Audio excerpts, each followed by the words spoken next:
Di suatu malam yang cerah, Upin baru pulang dari belajar kelompok di rumah Mail.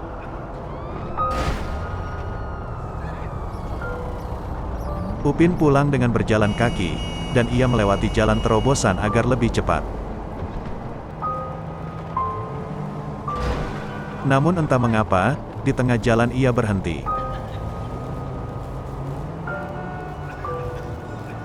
Kemudian, Upin pun menengok ke arah kanan dan ia melihat.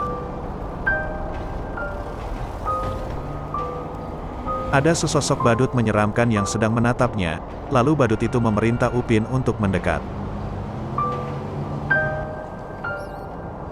Anehnya, Upin pun terasa seperti terhipnotis. Ia pun langsung berjalan ke arah badut itu.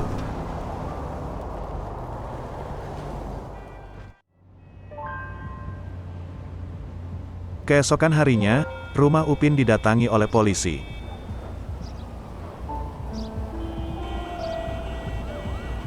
Di dalam rumah, Opa menangis terseduh-seduh. Sedangkan Ipin, ia sedang kebingungan. Lalu Kak Ros, dengan panik ia menjelaskan kronologi hilangnya Upin kepada Pak Polisi. Pak Polisi pun menjelaskan, kemungkinan Upin diculik oleh badut jahat yang suka menculik anak-anak. Kemudian polisi juga berjanji akan segera menemukan Upin dan menangkap badut itu. Malam harinya langit turun hujan. Di tengah dinginnya malam dan angin hujan, Kak Ros berdiri di depan pintu dengan wajah khawatir memikirkan nasib adiknya.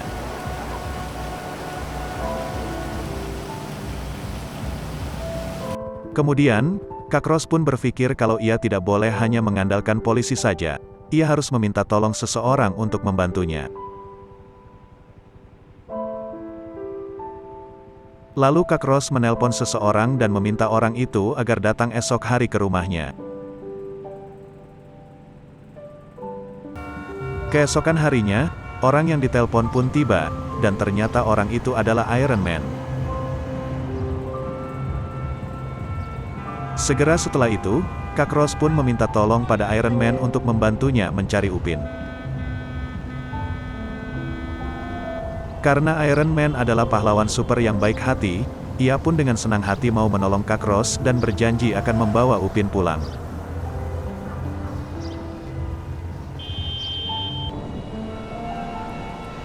Dengan teknologinya yang canggih, Iron Man pun dengan cepat langsung menemukan markas sang badut penculik.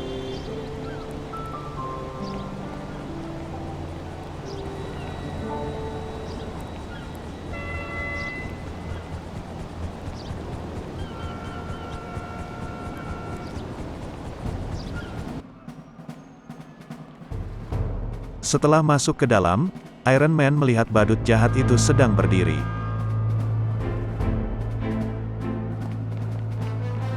Lalu dengan berlari, Iron Man langsung mendekatinya.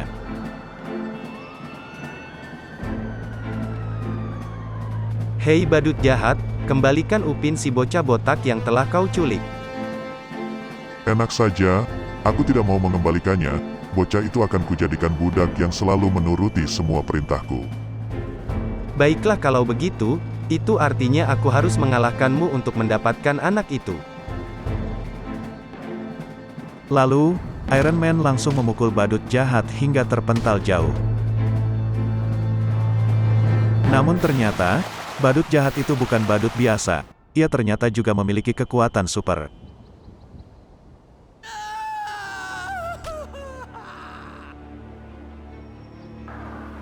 Dengan kekuatannya, badut jahat itu mengirim Iron Man ke dimensi kegelapan.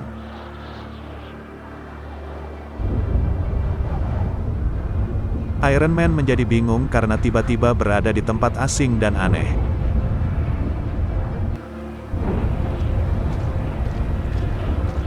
Tetapi meski begitu, Iron Man tidak takut.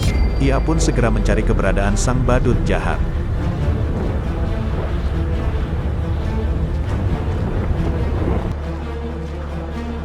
Tiba-tiba, saat sedang mencari, badut jahat itu pun menyerang Iron Man secara mendadak.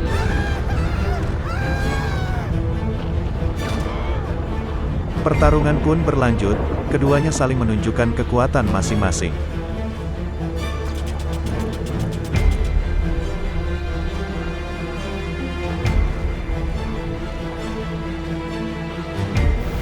Namun ternyata, di dimensi kegelapan ini, kekuatan badut jahat itu jadi jauh lebih kuat dan membuat Iron Man kewalahan.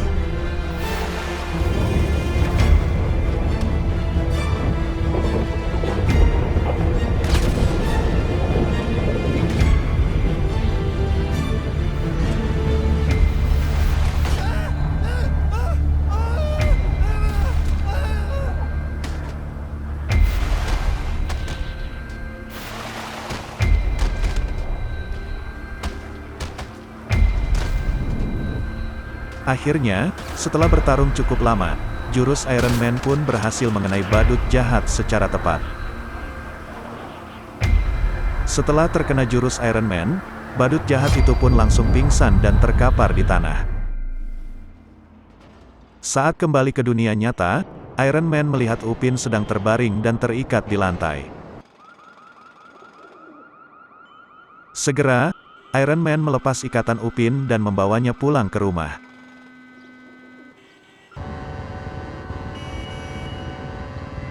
Setelah membawa Upin pulang ke rumah dan mendapat terima kasih dari Kak Ros, Iron Man langsung terbang dan pulang karena perutnya sudah lapar.